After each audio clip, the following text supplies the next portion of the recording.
الدكتور رائد العزاوي مدير مركز الأمصار للدراسات الاستراتيجية. مرحبا دكتور، هل بات يعني تشكيل المالكي للحكومة شبه مستحيل إن لم يكن مستحيلا؟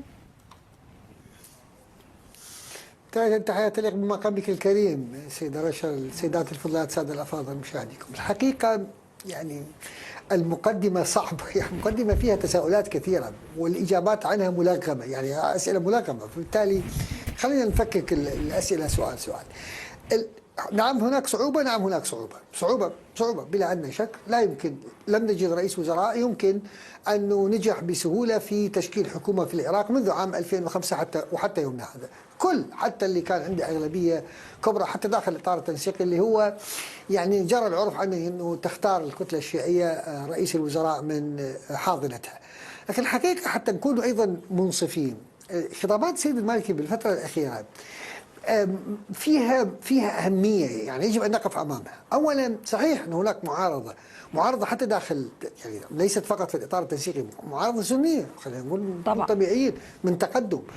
هناك بعض المعارضات من بعض الأكراد في الاتحاد الوطني الكردستاني، حتى المستقلين لديهم تخوف. لكن الرجل خلال الفترة الماضية، خلال حديثه حتى مع الناس بشكل عام، أنه بدأ يحاول أن يكون يعني أكثر انفتاح، أكثر فهم للمخاوف، أكثر فهم أيضا للمخاوف الداخلية داخل الإطار التنسيقي. طب لماذا لم يقنع خطابه هذا من يرفضوه حتى اللحظة ويحاولون إبعاده عن المشهد؟ شوفي، لكل ليلاه، يعني لكل يغني على ليلاه. ربما يزعل البعض. السنة لما زعلوا من، أو هم منزعجين من ترشيح السيد المالكي لأنه هناك قيادة سنية لم تفز برئاسة البرلمان. الأكراد أيضا لديهم مشكلة في مسألة تشجيع من أو دعم من لرئاسة الجمهورية، وبالتالي هم يبحثون عن مصالحهم. يعني هو ليس خلافا سياسيا داخل الإطار التنسيقي، وليس خلافا سياسيا حتى داخل البرلمان العراقي، هو خلاف مصالح. بكل أمانة أقولها، خلاف مصالح بين هذه الكتل السياسية. أنت لم تنتخب فلان، نحن لا ننتخب فلان. بالتالي أنا أعتقد بأنه إدارة الأزمة داخل الإطار التنسيقي من الآن سجلوا عليه، سيحدث أنه هناك بديل ثالث جاهز ومجهز غير السيد محمد الشيع السوداني رئيس الوزراء وغير السيد المالكي، سيكون جاهزا لأن يكون بديلا توافقيا لكل هذه الكتل حتى يمرر منصب رئيس الوزراء.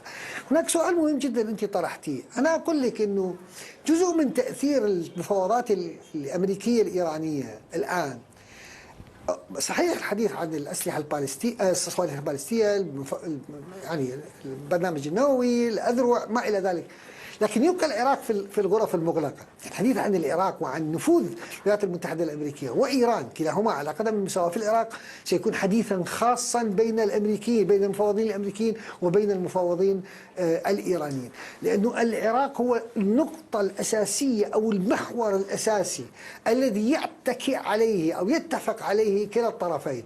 أنه كلا الطرفين مختلفين في سوريا، مختلفين في لبنان، مختلفين في اليمن، مختلفين في الكثير من الملفات، لكن يتفق الطرفان على موضوع العراق. وهذه طبعا فارقة غريبة عجيبة أن يتفق كل من إيران والولايات المتحدة الأمريكية في الملف العراقي. نعم، دكتور رائد العزاوي مدير مركز الأمصار للدراسات الاستراتيجية، تحياتي لك دكتور.